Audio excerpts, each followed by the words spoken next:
The question is that this House do now adjourn. Lee Anderson.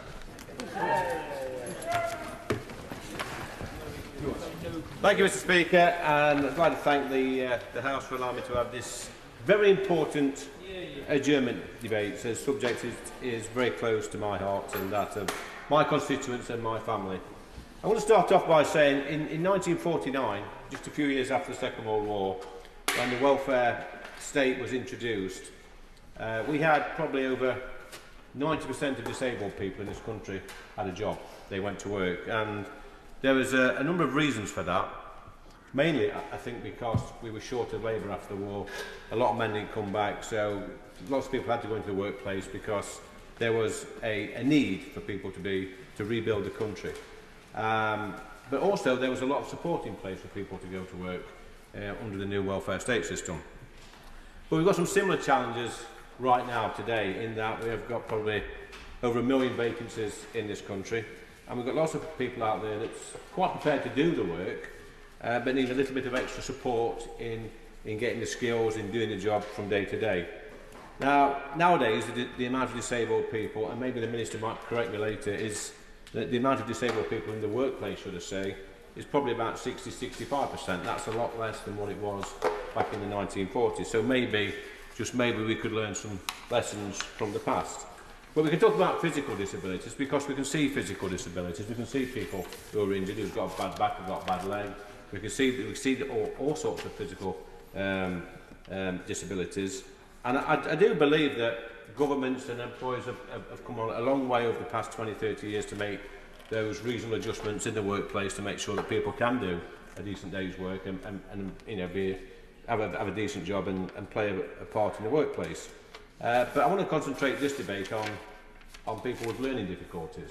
And you know, I've got a young lady. I always think about this young lady when I talk about stuff like this in Ashfield. Her name's Jossie, and Jossie she's 7, and she'll be 8 on the 17th. I think it's the 17th of December this month. She'll be 8, and Jossie's got Down syndrome, and Jossie's not alone, or she won't be alone, because there are probably nearly 900,000 people in this country of working age that's got learning difficulties. And Jossie's mum, she tells me that although great strides have been made in our educational system throughout the years, that there's still a lot of problems and barriers when it comes from transitioning from education into the workplace. And she says that more needs to be done. And definitely give way. Thank you. And the Honourable Gentleman for Ashfield for bringing this forward. I spoke to him before the debate tonight as well, and he's right, there are 870,000 working age adults with a learning disability in the UK. It's 26.7% of the workforce, and less than a third of them are in paid work. There's often a stigma where those suffering from types of disabilities feel they're not capable of applying for certain jobs. So does the Honourable Member agree? I'm sure he probably will say yes. But does he not agree that more can be done within schools to instil in young people with disabilities that their career choices in the future are not limited just because they have a disability, and that can be taught through work experience opportunities? In other words, give them a chance to do better. We can do that. Thank you, friend, for his intervention. As usual, he makes an intelligent contribution to this chamber, and I totally agree with my honourable friend. I'm a strong believer that everybody in this country, regardless of their disability or their background, is good at something. They can make a contribution to this great country of ours. They can make a contribution to society. They can go to work, or they can work from home, and they can do something. So I totally agree with my honourable friend. Now, historically, there's far too many people with learning difficulties that's had a label given to them. Now, I've seen people, and probably a lot of people have seen this in this place, where people have been called stupid or thick or not worthy, or you know, they can't have a job like the rest of us, they can't communicate properly. But that's just wrong, because like I said before, you know, everybody can make a contribution to the society. Everybody can do something and have a stake in society. Now, Jossie's mum, Steph, tells me that the most important thing for young people with learning difficulties is that each person is individually assessed to make sure that the right opportunities are provided in accordance with their abilities. And I think Steph's right when she says that. And she also goes on to say it is important to get the balance right, and not to underestimate or overestimate what a person is capable of. of doing, and make sure that the right opportunities are available. And I think that's right. We should make sure that there are the right opportunities available, especially for young people who are making that transition from education into the workplace. There has to be more support for these people. So I think Joss's mum is absolutely right. And people with a learning disability, they have a right to work. You know, they have a right to have that stake in society. They have a right to equal pay. And they have that right for opportunities and career progression, and for the provision of support needs at work. Now, there's over, like my honourable friend said, over 870,000 working age adults with a learning disability in the UK, but less than a third of them, as my honourable friend said, 26.7%, are in paid work. This is the lowest employment rate of any health condition or disability, but many people with a learning disability want to go to work. I see these people on a weekly basis that want that extra bit of support to go into the workplace. Now, MENCAP is a charity which I support, has done some great work on this, and one of their surveys found out, Mr Deputy Speaker, that 86% of unemployed people with a learning disability who responded to the survey wanted a paid job. That's a staggering amount of people. They don't want to stay at home and do nothing. They want to make that contribution. 45% of the respondents who did not have a paid job cited worry about their benefits as a barrier to stopping them from getting a paid job. I completely understand that. 35% of respondents who did not have a paid job cited the lack of support to look for work as a barrier, stopping them from getting a paid job. And 23% of the people without a job who would like a paid job identifying inaccessible application forms as one of the things preventing them from getting work. It's terrible when people out there with these disabilities want to go to work and they find that there's barriers in the way, and I think hopefully the Minister can address that in his closing speech. But I certainly agree. I'm listening with great interest to his speech, and he's absolutely right to talk about the barriers to interview processes and indeed the retention of people with disabilities. Yeah. Does he agree with me that, frankly, with some very sensible common sense changes to interview procedures, for example, practical interviews, show and tell interviews rather than some sort of, inquisitorial ordeal, would suit the talents of people with learning disabilities far better than the old-fashioned conventional ways that are real barriers to allowing them to fulfil their potential?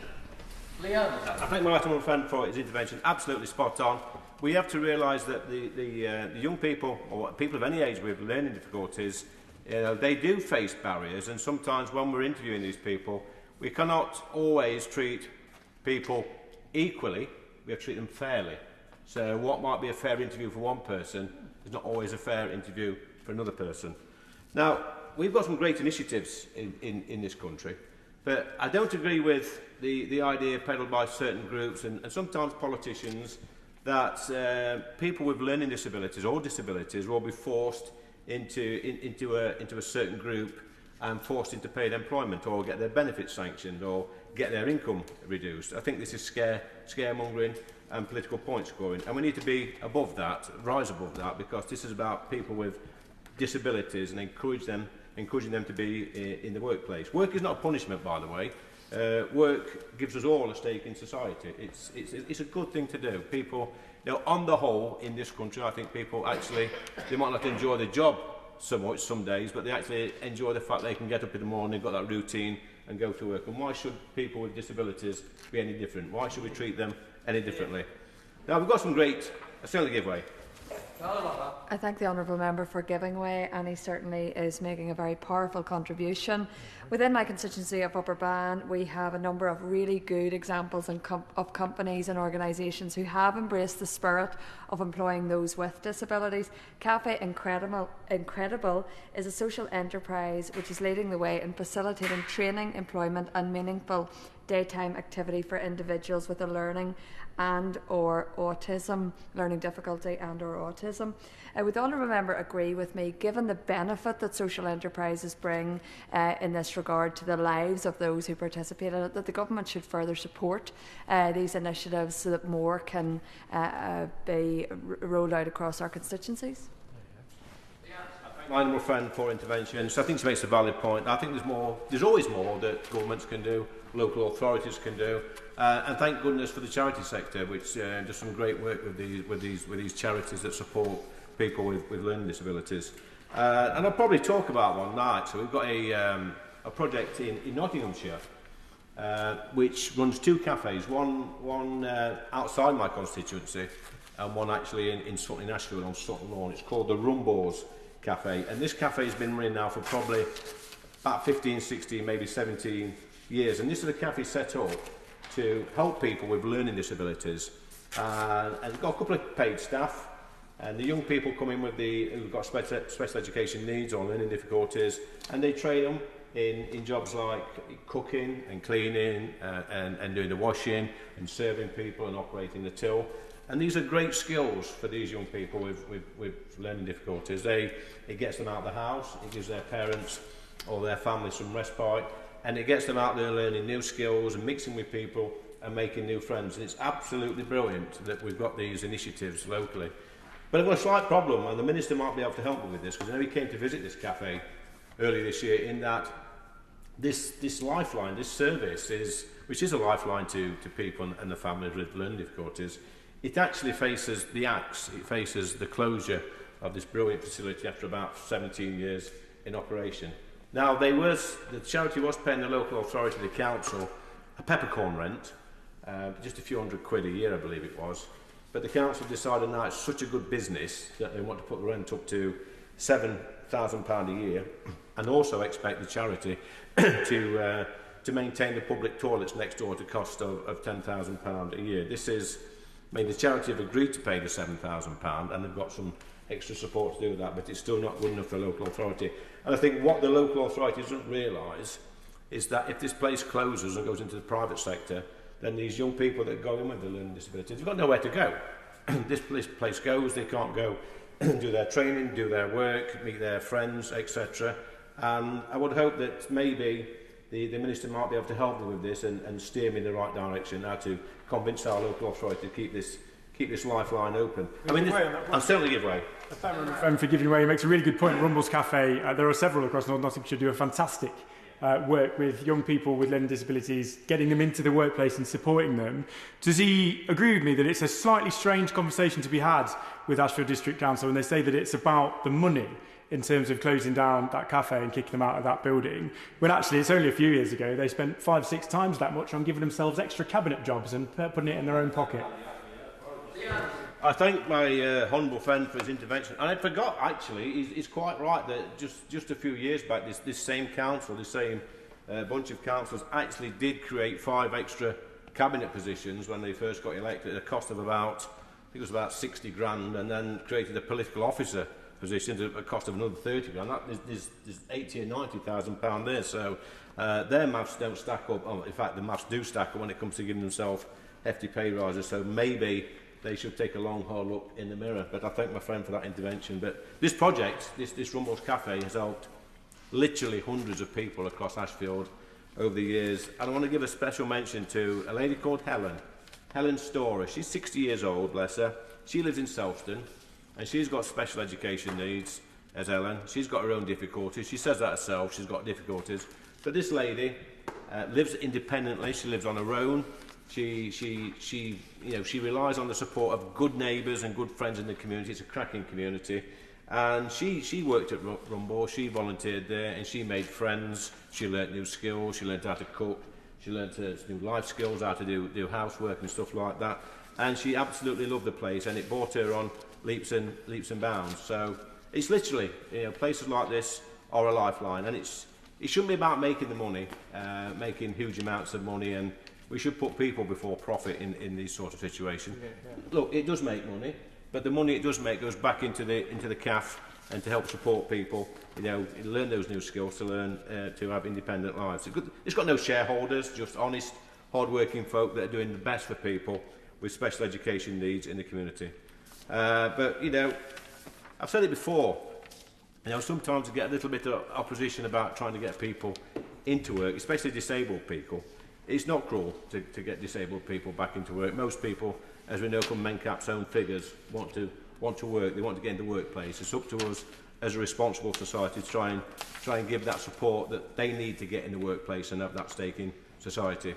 And I often think about little Jossie and her mum and dad and the challenges they face, because when you're a parent and you've got a little girl at 6 and 7 and she's got her difficulties, they're always thinking what's going to happen to that little girl when she leaves school. They want that little girl to have lots of opportunities.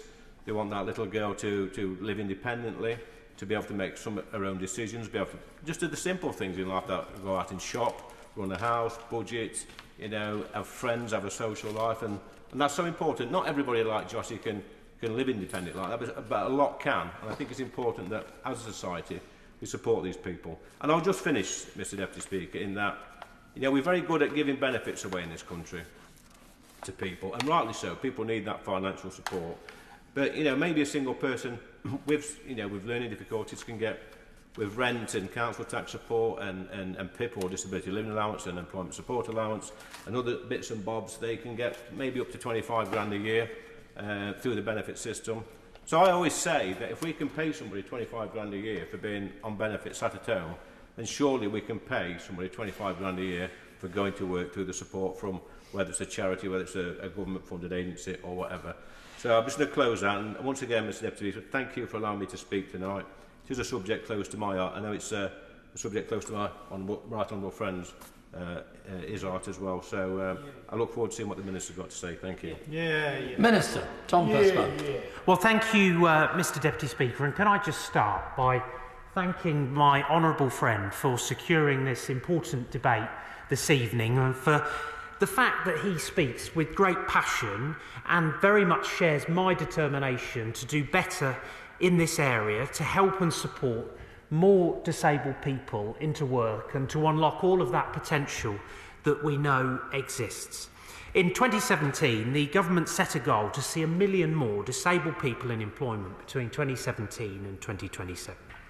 I'm proud to say that by the first quarter of 2022, the number of disabled people in employment had increased by 1.3 million, meaning the goal had been met after only 5 years. By the first quarter of 2023, disability employment had risen by 1.6 million in total since the goal was announced. But we're aware that this progress has not been even, and those early successes must be a catalyst for further change. We know that most learning disabled people want to have a job, and evidence shows that they bring many positive benefits to their employers, and that's something that I hear time and time again as I go around the country meeting employers and meeting disabled people who are experiencing the benefits of work. But we also know that currently fewer than 3 in 10 of working age people with severe and specific learning disabilities are in employment. That means that more than 7 in 10 of this group are still unable to access the independence and sense of fulfilment that employment can bring, and many employers are not benefiting from that enthusiasm, the skills and the commitment that this group can bring to their workplaces. We're therefore working hard in government as an enabler and with others to support learning disabled people to secure, sustain and succeed in employment. We're continuing to improve the general support available to learning disabled claimants when they attend the job centre.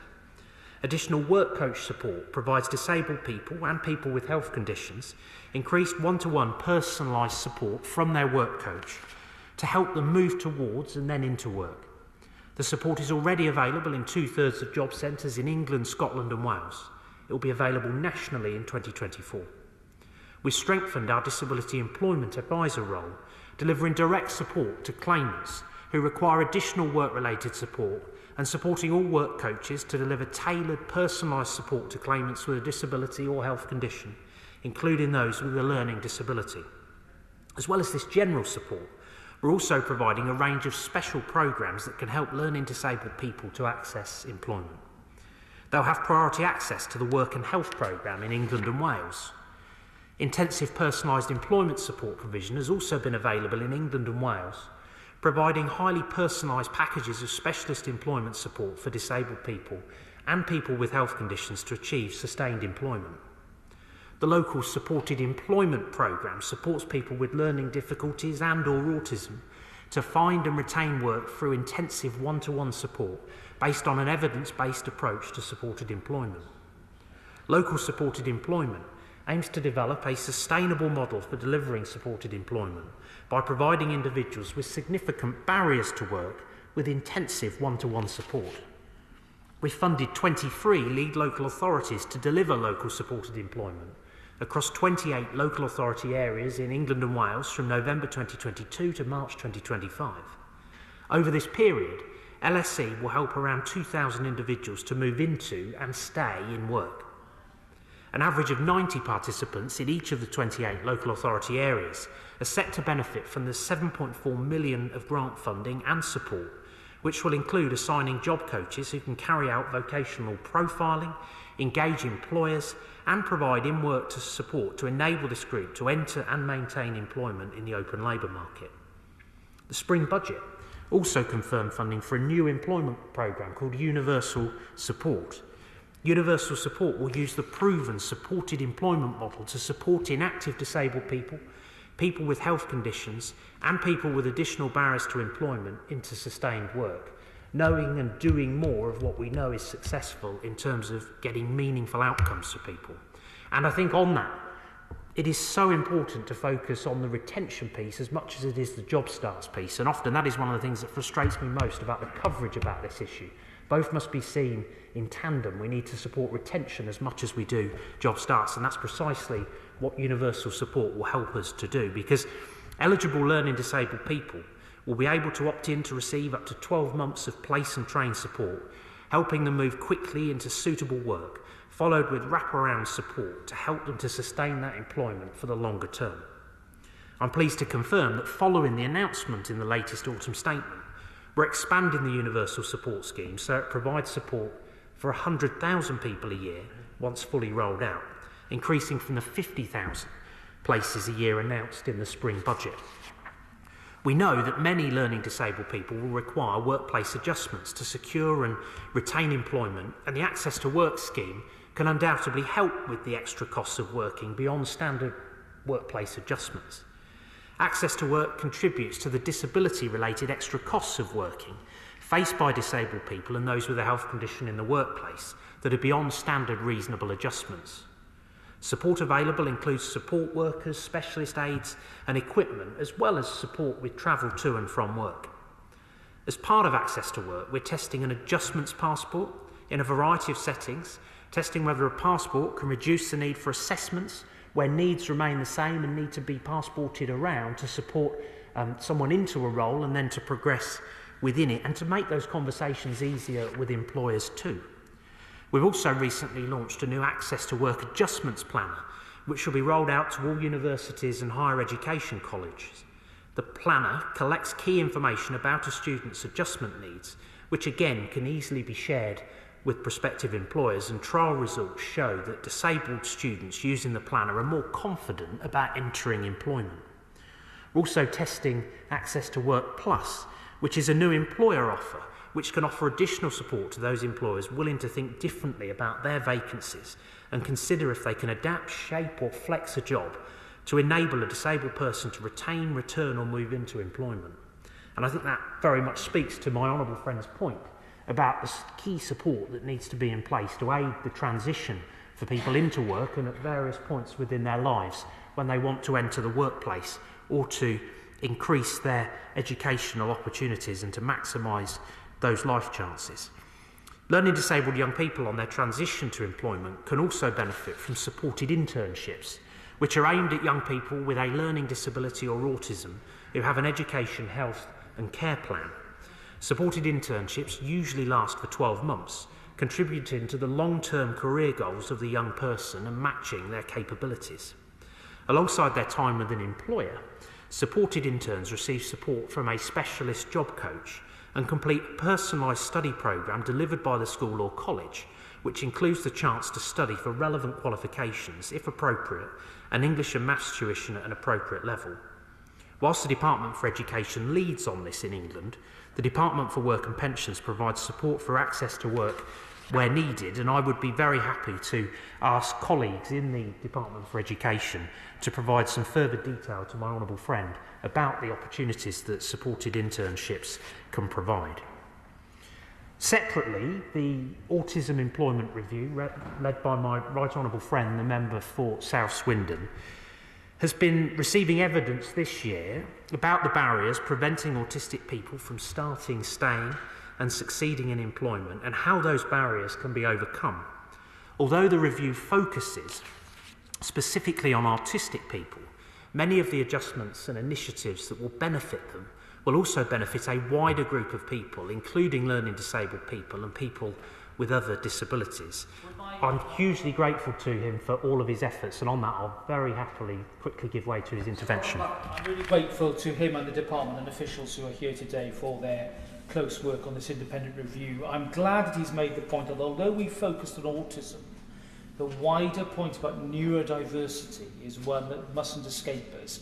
And as the evidence has emerged, the concept of a more universal approach to the way in which employers interview people generally seems to be the real answer here to dealing not just with people who are diagnosed with the condition, but those who perhaps don't even realise that they might have some condition or issue that has not been diagnosed or has not been acknowledged.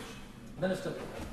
Our right honourable friend, of course, raises an important point, and I'm looking forward to receiving the final recommendations from the review, which will help to inform forward decisions that we take as a department, and would certainly be very keen to pick up with him on that specific point as well, separately from this evening. And of course, I also just want to thank every disability confident employer out there for the enormous contribution that they make and for their commitment to supporting these important goals that we have been debating this evening. And I'm aware that my honourable friend has a particular and very praiseworthy interest in helping young people with Down syndrome to succeed in work and in life. And he referred to Jossie, who is an inspirational young lady with Down syndrome in his constituency. And he's also referred to the great work being done by the Rumbles charity in his constituency. And it was an honour for me to visit Rumbles with him earlier in the year to see that magnificent work for myself and to meet Gina and Tamar and the energetic team at Rumbles, who I believe bring so much to that community and help to provide so much opportunity. And I wish them every success in their work. And I'm also very keen to help this group and have in fact been speaking to the Down Syndrome Association about their WorkFit programme. And on Wednesday I'll be visiting their site to meet 2 of their WorkFit candidates who'll be sharing with me their experiences of the workplace and how they were supported to find and maintain their jobs. And as my honourable friend points out, the key to the success of the WorkFit programme is a bespoke person-centred approach for each of their candidates and bespoke advice, resources and training as well for each employer taking part. As we develop and roll out our new programmes, we'll be keeping this need for a personalised approach very much in mind, and again touching on the points made from the benches opposite about some of that provision that is so helpful to people in beginning to provide those early opportunities, precisely as Rumbles does, and for example as the Step and Stone Bakery in Bristol does, that I had the privilege of visiting as well, meeting the 2 inspirational women who run that, Jane Kipax and Jane Chong. Tapestry by Props Brewery, which I also visited in Bristol, ran by the enthusiastic CEO of that organisation, Colin Fletcher, and his team. And then only last week, Fair Shot Cafe in Covent Garden, run by Bianca Taverna, who's the founder and CEO of Fair Shot Cafe. Again, amazing organisations providing those early opportunities for people to develop those skills, and that is a model that I want to look at what more we can do to help support. And all of those organisations and many others across the country can be enormously proud of the enormous contribution that they make to supporting employment opportunities. And I think my message to the Ashfield Independents, who run the local authority in his area, would be that they ought to look at this issue in the round. I think that services like this, the support that they can provide, is an invaluable resource, not just in terms of improving the life chances and the opportunities for those individuals who work in that cafe, but also doing right by the taxpayer and helping to minimise costs elsewhere in the round. And I hope that they will come to a common sense solution to this to support that brilliant provision for the years to come. And I just couldn't be clearer, Mr. Deputy Speaker, that these opportunities are life-changing Work has such a positive benefit for people in so many respects, and that opportunity should be extended to all who wish to have them. That's our clear mission as a government, and I'm very grateful to members across the House for their support in that endeavour.